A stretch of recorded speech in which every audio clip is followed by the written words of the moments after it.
Greetings all, Ferrariman601 here with something very different for you today. Those of you who've watched my channel for some time may remember that I am a bit of a model steam engine enthusiast. So today we have once we zoom in on it and focus, a Wilesco D20.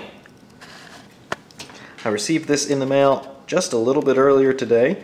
And what I'd like to do in this video is a couple things. One, I'd like to give you a general overview of what the D20 is, what you get in the box, and what its general capabilities are. But I'd also like to make a little bit of a contribution to the model steam hobby on YouTube, because as I was doing my research to buy this engine, I looked for a whole bunch of videos on YouTube, and I could find very few in English, not only videos about the D20, but about Wilesco products in general, and most of them were in German. And it's understandable because Wilesco is a German company, but very few videos in English, so it was a little bit difficult to find specifics on what these engines are actually like to operate and to live with.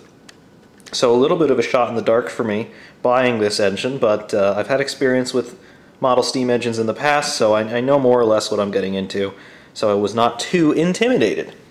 But yeah, hopefully this video will be somewhat of a resource for some of you who are either in the hobby or looking to get in the hobby, maybe looking to buy a Wilesco product of yourself, because I have to say the workmanship is absolutely avant-garde.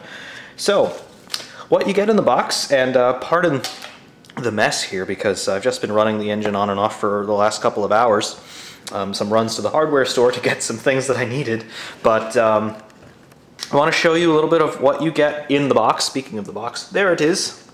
Dampfmaschine Wilesco. Yeah. I don't speak German. I'm not going to try and imitate any more German for you because any German speakers in the audience may well want to gas me because I've butchered their language so badly. That was a very insulting and morbid joke. Anyway, what you get in the box, first of all, you get this bit of documentation, which, let's find a happy distance for the focus here, because I don't have a free hand. There we go. Wilhelm Schroeder, whatever the hell GmbH and Company KG is. Metallwarenfabrik. Okay, I told you I wasn't going to try and imitate any more German. I'm going to stick back to my promise now. Just some general, not instructions necessarily, but overview of what the engine is and the different parts that you've got on it. It is in German, English, French, Swedish, and Dutch.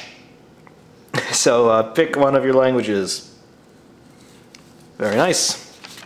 So just the same thing reiterated in 6 different languages. Whatever. You also get in German, you get this catalog of all of the Wilesco products. I don't know what year this is from. I haven't looked. But yeah, you can see all of their products. There are no prices in this, probably because it wouldn't make much sense for them to include prices. Let's see, do we have a year on this? No, we don't. Not that I can see. Oh, dear. I did just spot an Easter egg here. Let's see if we can zoom in on it a little bit. But yes, you see that? Im Heimwerkermarkt eine beschichtete Spanplatte, circa 16mm dick. I have no idea what that is, but yeah. Wonderful. The Germans confuse me all the time. Yes, that guy, 16mm dick. Alright, let's try and be more mature. In any event, here is the D20 in all of its resplendence. General overview of the engine and what you get in the box aside from the somewhat questionable product catalogs. You get the engine itself, as you can see. You get the ancillary parts that we'll go over in a second. First of all, though, we're going to go over the parts of the engine. For those of you who don't quite have a grasp on what a steam engine is or what it does, it is an external combustion engine. That means it takes heat from combustion going on outside of the general operation of the engine to do work. So in the case of a steam engine, what it does is it boils water via heat from a fire in a firebox mounted underneath the boiler. So we have a boiler and we have a firebox. There's a fire inside this box, hence the term firebox. There's water inside this boiler, and then it boils. Very creative with our names here. And then it is routed to some sort of mechanism that will convert that thermal energy into kinetic energy to do work. So the way that works on this engine is the steam from the boiler is routed up through this pipe, and it runs down the side of the firebox underneath this, yes, this is folded steel. I was going to say cast iron, but I think it's folded steel. Runs underneath this base up to this regulator valve. Regulator, throttle, whatever you want to call it. It functions as the throttle on this engine, where you then meter the flow of steam through this other end of the blast pipe into this cylinder. This engine is a single cylinder engine, meaning that we only have one piston and one conrod connected to this crankshaft here, whose function is to spin this crankshaft, spin this flywheel, and then you would run accessories via belts and pulleys to do work. So that's in a nutshell how this engine operates in theory. We'll go a little bit more into detail right now. The parts that you have on the engine. Obviously you have the boiler and you have your steam pipe. This here is your safety valve. I was going to say poppet valve here. We're not talking about internal combustion engines, but it is a poppet valve of sorts. This fires off at about 1.5 bar, so about 23 psi or so, and this keeps the boiler from overpressuring, which could potentially cause an explosion and leave you with some pretty horrific injuries. Here is a whistle. Let's focus a bit more sharply on that. There we go. This is the whistle. It's got a nice chain pull here, which is a little awkward to use when the engine is hot because your fingers kind of hit the side of the boiler and that hurts, so I just press down on top. When we get pressure in the boiler, we'll sound this and you can hear what it sounds like. It's very, very shrill, and it might even overwhelm the mic on my camera. Here we have our steam pressure gauge. There it is. On the outer ring, we are measuring in bar or atmosphere. So you see we're on the pin here, 0. And the inner ring, we are measuring in pounds per square inch. So for my American viewers, that's the unit that you'll be most familiar with. My European and other international counterparts, you may well be more familiar with bar. So 1 bar is 1 atmosphere, so that's about 14.7 pounds per square inch in old money. You see there's a red line here at 1.5 bar, or about 22 psi. That's when the safety valve goes off.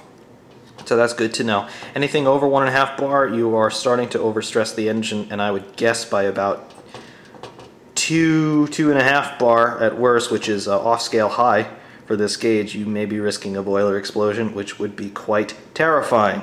So I have never had the pressure go above about 1.4 bar so far. Again, I've only run the engine a few times. Moving down to the steam pipe, you see the fitting there on top of the boiler. Very nice. All brass and nickel plated. We go down underneath. We don't have light down there, but the steam pipe goes underneath to the regulator. There we go. So the regulator, it's a screw valve. Actually has a fair bit of resistance to it, but this controls how much steam you release toward the cylinder under pressure, which then makes the cylinder reciprocate back and forth. This device here, this is an oiler. This is the first time I've had an oiler on any steam engine that I've had, but it's a little cup that sits on top of the steam pipe, and it injects oil under pressure into the cylinder to lubricate the piston. So we take the cap off here, and you can see inside. Might be a little bit difficult to see because of the focus and the lighting constraints, but yeah, go underneath the cap inside the oiler. And before we run the engine, we'll squirt oil in there and you'll see how that operates, and it lubricates the piston in real time as the engine is running. So that's good, and you have just have this little metal cap that goes back into the oiler to secure everything when the engine's in operation. We go to our cylinder and piston and valve gear here. This is what we call a double acting steam engine, meaning that we have a power stroke when the piston is going back and when the piston is going forward. So we have a power stroke at top dead center and bottom dead center. So in other words, and actually, this is good. The seals, if I can go on a tangent for a second, the seals in this engine are so good that we actually cannot turn it when the throttle is closed. So we've got two options. We can either open the throttle or we can pop the cap on our oiler. We're going to do that. So we'll just relieve that vacuum a little bit. That's good enough. And now we can turn the engine freely. That's really cool. But anyway, you have a power stroke at this point, top dead center, and you have a power stroke at this point, bottom dead center. So the piston is forced backward and forward respectively on every cycle of the engine. This is accomplished via this secondary rod run off of the crankshaft here. This is valve gear. This operates a ported slide valve which controls the flow of steam to the front and to the back of the main cylinder respectively. So you get a power stroke here at top dead center and a power stroke here at bottom dead center, and you notice the slide valve, I'm talking about this component right here, has moved respectively to the location of the main piston. So that slide valve, what that's doing is it is uncovering ports that are cast into the side of the cylinder here in an area called the steam chest, so that steam can enter the front of the cylinder when the piston is in this position here to blow the piston back, and then steam can enter the back of the cylinder here when the piston is down here at bottom dead center to blow the piston forward. So the engine is constantly producing power regardless of where the piston is in relation to top or bottom dead center. Therefore we get a double acting steam engine because you get power stroke in this direction and power stroke in this direction. This valve gear is operated by an eccentric, called an eccentric because it is mounted on the crankshaft, but the crankshaft rotates in a flat plane in this direction, directly straight ahead. The eccentric rotates eccentrically to that plane, and you can see, watch this here, the crankshaft spins on that straight flat plane, the eccentric spins in, well, an eccentric axis relative to that plane. Moving rearward from the eccentric, we have this power takeoff here. It's really just a groove section on the crankshaft of the flywheel. Running through this spring, functioning as a drive belt, we have a governor. It's just for show. This governor has no influence on the speed of the crankshaft whatsoever, but it runs very, very smoothly. So I'm just going to leave that drive belt engaged. As I said before, that drive belt is actually a spring, but functions really well. So I'll leave it there. To the back side of the crankshaft, so moving toward the firebox side, we see this here. So we have two power takeoffs, two pulleys, a larger one and a smaller one.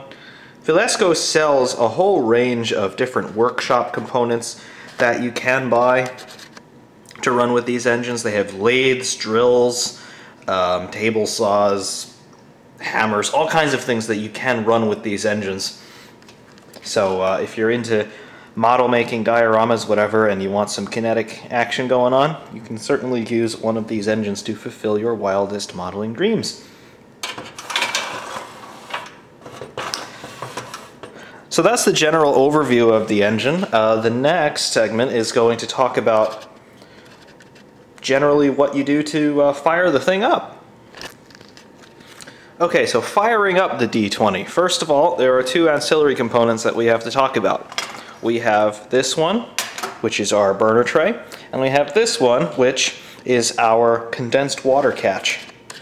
The condensed water catch, it's an interesting feature that I've not seen on any Jensen engines, only on Wilescos, and this being my first Wilesco, it's the first time I've had one. It sits right here to the side of the firebox underneath the smoke box. That's this component here. And what it does is it catches condensed water that is ejected from the cylinder after it has after the steam has passed through the cylinder and it passes through the plumbing underneath the steel base. So that exhaust steam has a chance to cool, the water in it condenses, and then it's deposited here into the condensed water drip. Remaining steam is exhausted up through the chimney. So when the engine is running with a white backdrop there, it's going to be very difficult to see, but steam does exhaust out the top of the chimney. So the chimney is actually functional, unlike most Jensens. We'll be operating the engine from this side because that's where all of our main controls are.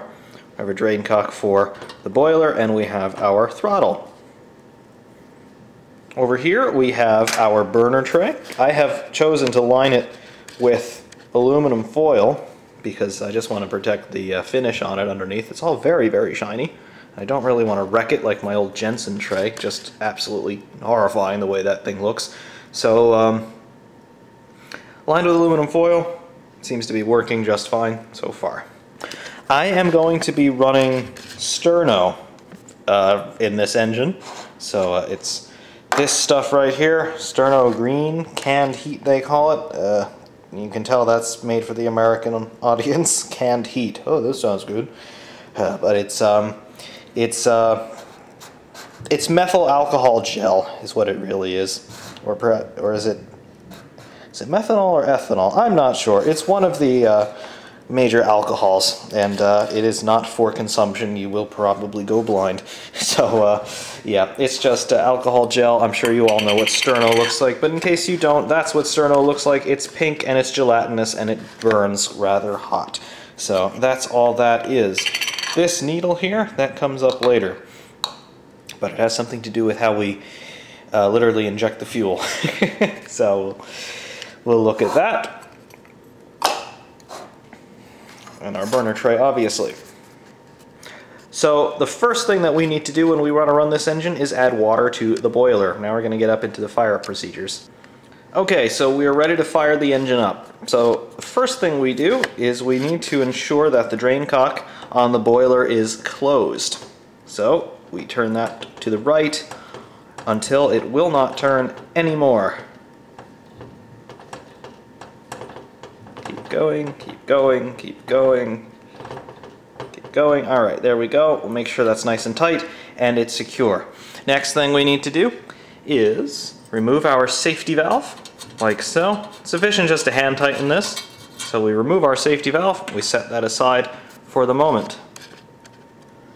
Next we take our funnel included in the box, there it is. We stick that in to the top of the boiler, making sure that we don't hit the whistle along the way.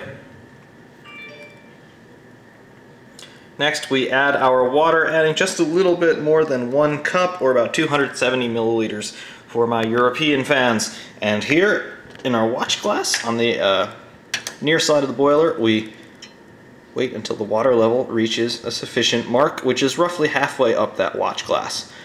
The engine will take a full cup of water for the most part. We'll probably fill it just under that, because I have found it to be rather frugal so far when it comes to water. It builds pressure very quickly and then it stays there without too much water consumption, so that's pretty nice.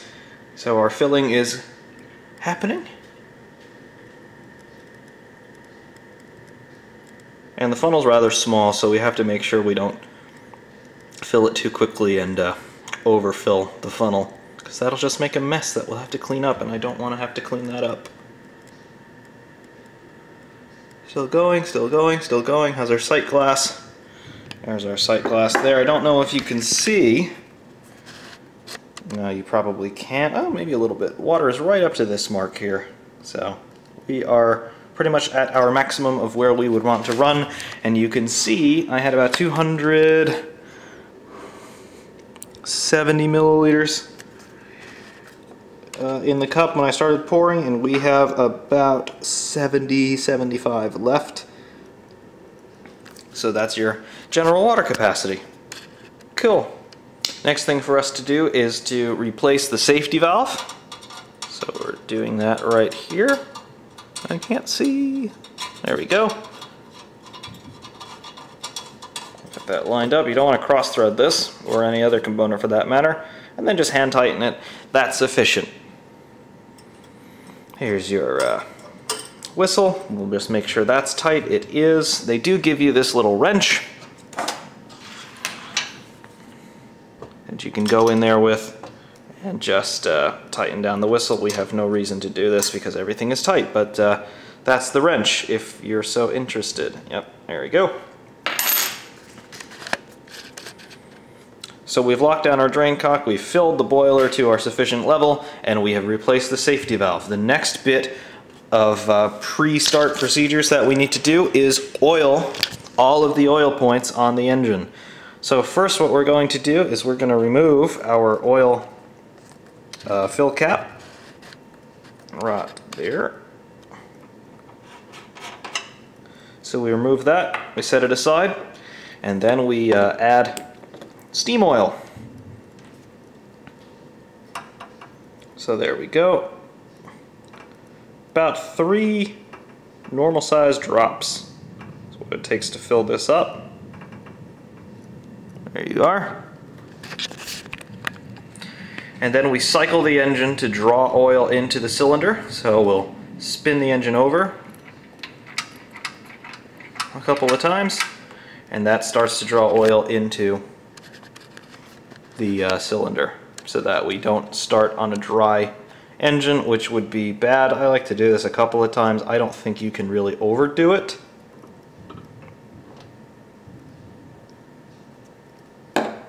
So there we go. Let's focus there. I see the oil down there. Spin the engine over and it sucks the oil in. Very, very cool. Now you may be wondering, because the oil filler cap is like this, it's threaded, it's a screw. If you fill this oil cup to capacity and then try to screw the cap back on, you're gonna displace the oil and it shall runneth over. So what I do here to bypass that, I just put one more drop of oil into the oiler cup and then secure the filler cap. This way I avoid that displacement problem, and we have a little bit more oil going into the cylinder once we come up to pressure and start to turn the engine over. Next thing we need to do is hit the mechanical oiling points on the engine. So you see that we have these machined areas, these circular areas. Let's see, here, here, here, here, here, and here. Focus. There we go. It's our last oiling point. We have to hit all of those points with oil, just to make sure that all of the bearings and rod pins are nice and lubricated. So it doesn't take much. Just one drop on each area is more than enough. So crank pins on the crankshaft and eccentric there. Main crank bearing, and that's about it. The engine is now oiled and ready to go. Okay, so now we have a better camera, courtesy of my iPhone 6, so hopefully we have some better audio for you here, and we're ready for the final step of our pre-start, which is to fuel the engine and then ignite said fuel. So what we've got going on here, our burner tray lined with aluminum foil, and from my local supermarket I have purchased this syringe. And what this is for any bakers out there, this is so you can inject juices and things like that into meats.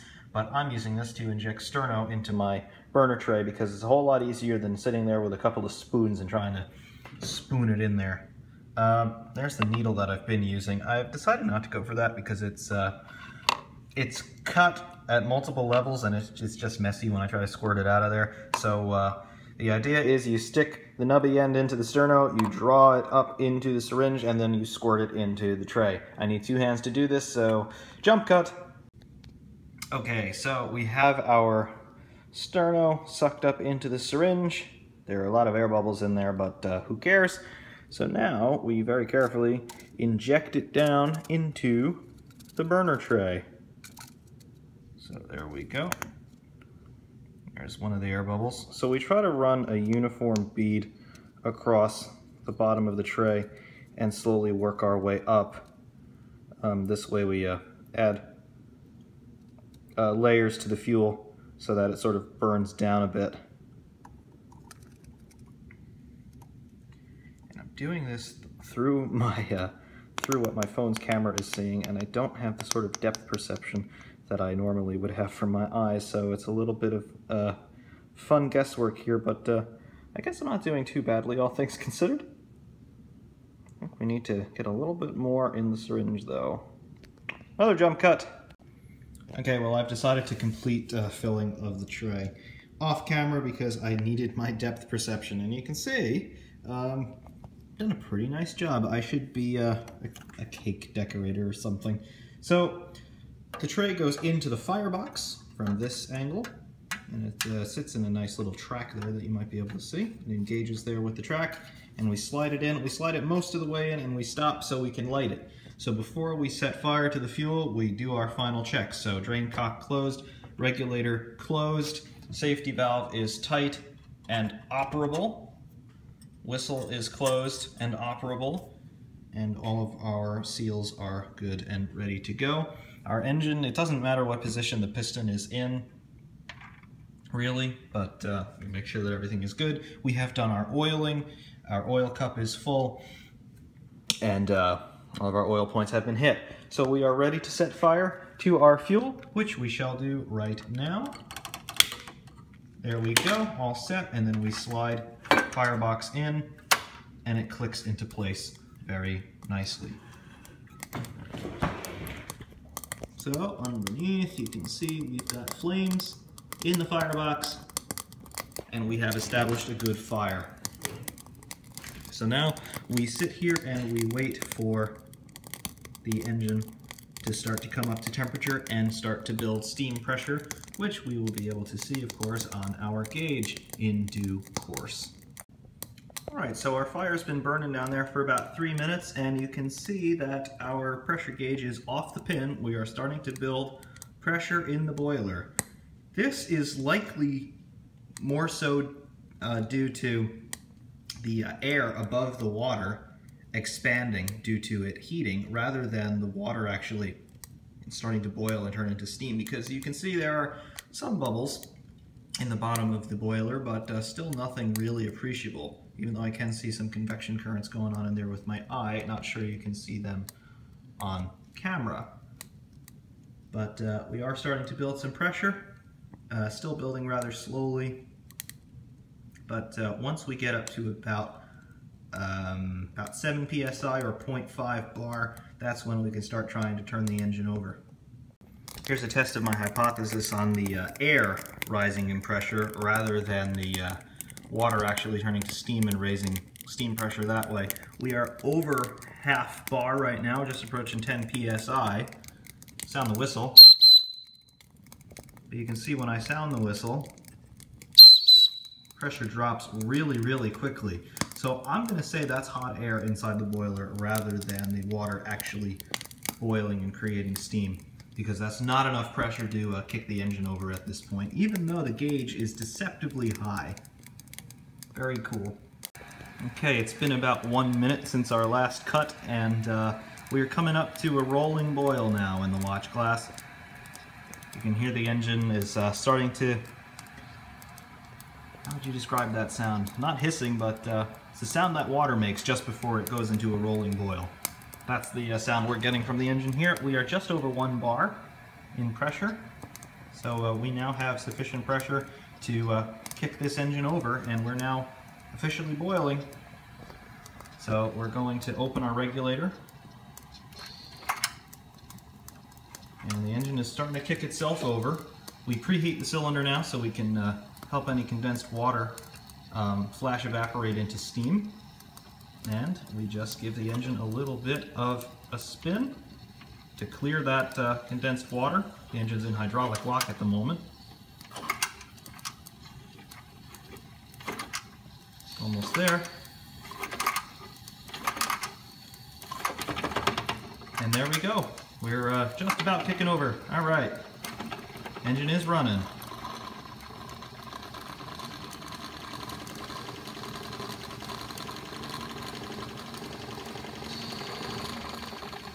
So this is a fairly happy running speed for this engine. Not running very fast, but it's not running slowly either. It does not make a whole lot of noise, I'll tell you that much. That is smooth.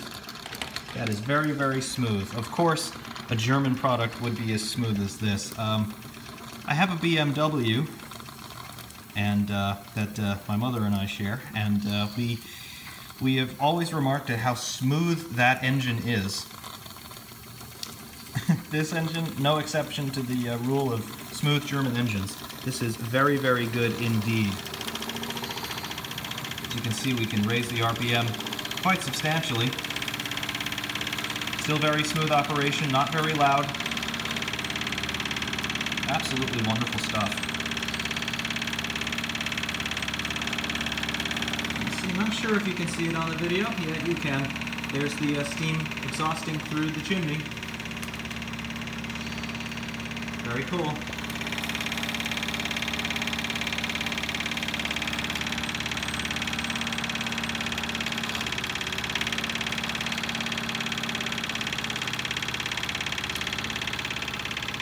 Sound the whistle a bit here.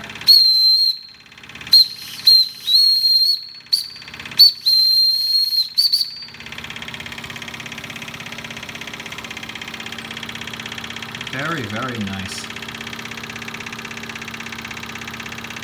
Makes some great sounds too.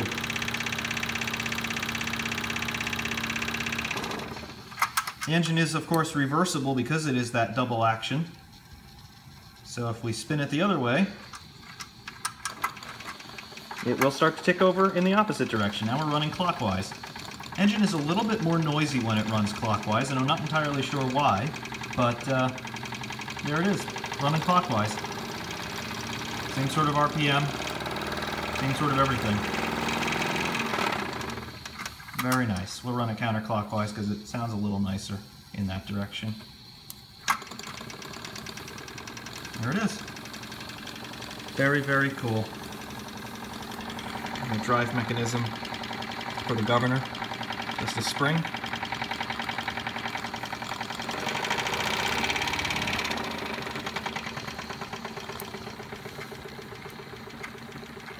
And it's happy just running at a low speed like this.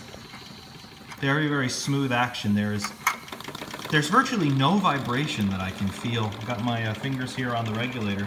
I can feel virtually no vibration, even though this engine's probably running at about 1,000 RPM. Marvelous. Absolutely marvelous. Water boiling away there in the watch glass. Our pressure is just up at 1.5 bar, so we're pretty much at red line. Safety valve is not popped off yet, but we're just being cognizant of what our pressure is, so we're adjusting engine speed accordingly.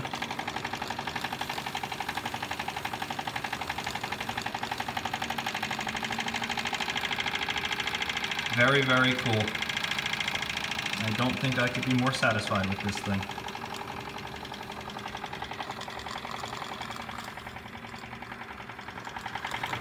Close-up shot there of the rod bearing heading toward the crank. What the valve gear is doing there.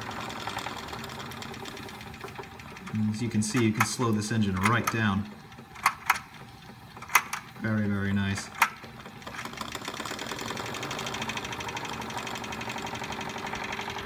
Very, very, very cool. Okay, so our engine's still ticking over here at about 0.6 bar. We stopped for about an hour to process some of these video segments, and we refired and repressured, but now I'm just going to show you what the shutdown and put away procedure is for this thing. So you can see our water level there, still in the safe range, but on the lower side of the safe range. We're starting to run out of fuel anyway, so that is certainly all right. We're just going to keep the engine running for another couple of minutes. and then we'll show you what the shutdown looks like. Alright, so we have now officially passed into that realm where our boiler cannot generate steam at the rate we are using it. So that's a good time that tells you to either rebuild your fire with more fuel or pack up for the night. That's what we're going to do. So we're going to shut the engine down by closing our regulator off. And then we are going to pull out our fire and extinguish it with the power of hot air from my mouth. Alright, so we've extinguished that. Believe it or not, this burner does not get all that hot, so it's safe to put on the wood table straight away. And we still have some pressure in the boiler to about 0.5 bar, so that is actually what we want because it helps us with this next step, which is to evacuate water from the boiler. So I actually going to need 2 hands for this, but what I'm going to do is I'm going to turn the drain cock, and because the boiler is still somewhat pressurized, all that water is going to be forced out nicely, and then as the vacuum starts to increase on top, I will actuate the whistle to drop the water out of this downpipe into my Pyrex dish, and then I'll be able to recapture it and put it back in my distilled water jug. So we're going to do that now. Alright, so you can see the water draining. Haven't opened the drain cock a lot at all, but you can see the pressure in the boiler is helping to evacuate that water quite nicely. That's, I don't think you're still going to be able to watch as I actuate the valve here, but we'll open the valve up a little more. You can see the water comes out a little bit quicker, and we still have about 0.2 bar behind it, 0.1 bar now. So yeah, just recapturing some of the water we put into the boiler. We obviously burned off quite a lot of it, but any bit we can recapture without having to dump is going to save me on trips back to the drugstore to get distilled water to run this thing. So every little bit helps. And you can see we've managed to recover a little bit less than 120 milliliters of water. So we put in about 250, so we've got about 115, 120 left.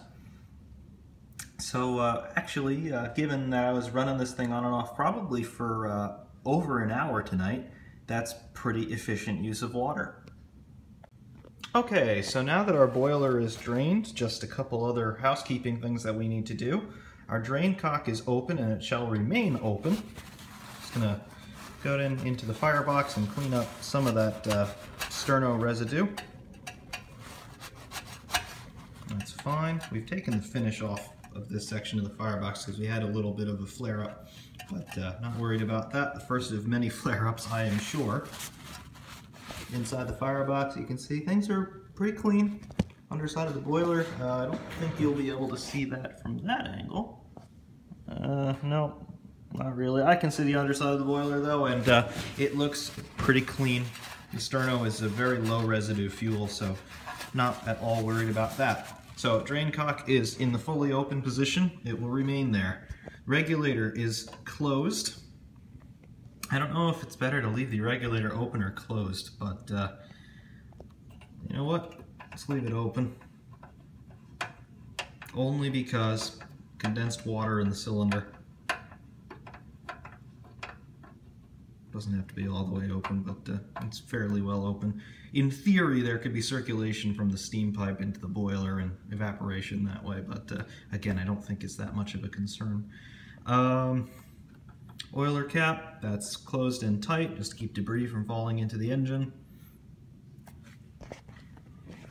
Our safety valve is on and tight, our whistle is on and tight. I don't know if I'm going to be able to store it with the whistle on yet. I haven't tested it for size in the box assembled.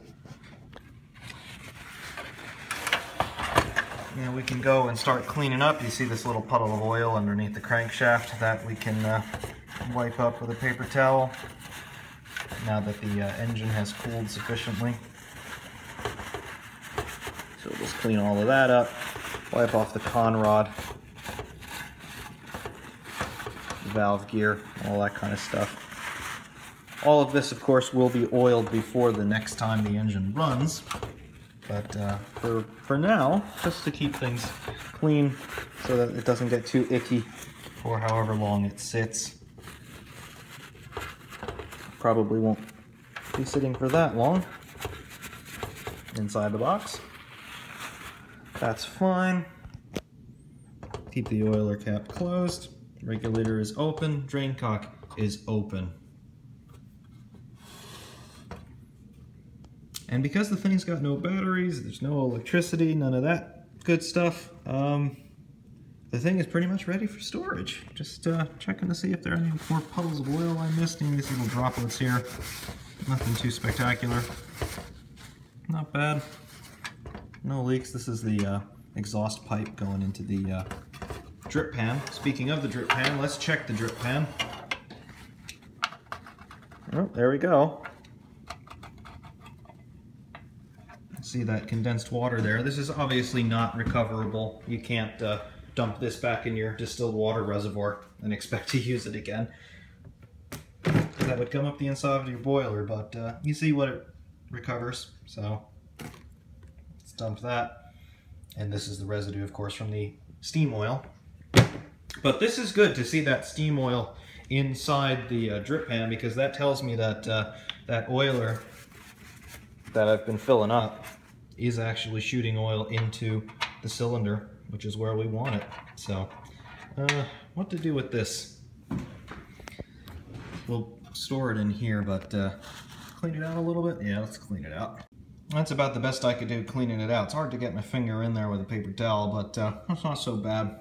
It's just oil residue. It won't jump around or cause any concern in there, so we'll just put that back in place. We'll take the chimney off, because that will not fit in the box assembled. That looks good on the inside. Little oil residue, no problem. The smoke box, you can see the drip pan underneath, and that's all pretty clean. Not bad at all. The boiler is still quite hot to the touch, but actually it's not that bad. So that's fine. So most of this stuff is ready to go back in the box. Alright, so this is how I've settled on getting the D20 back into the box for storage. I've had to remove the whistle in order for the lid to close, so I've decided to close the boiler drain cock because now that's redundant. Plus, I think I'll get better evaporation out the top than I would out the bottom, so that may end up being advantageous. I've left the regulator open. I don't think it matters all that much. I've got a bag here with all of my supplies in order to run the engine. I've got the chimney, and I've got the boiler filler funnel. I'm able to close the box with the pressure gauge still on, so I'm happy about that. And that's about it. So I know this is a very long and somewhat haphazard video, but thank you very much for watching, and hopefully those of you with Wilesco products, particularly D20s, hopefully you find this somewhat useful, if not entertaining. So thank you very much for watching, everybody. For RMAT601 saying we will see you next time.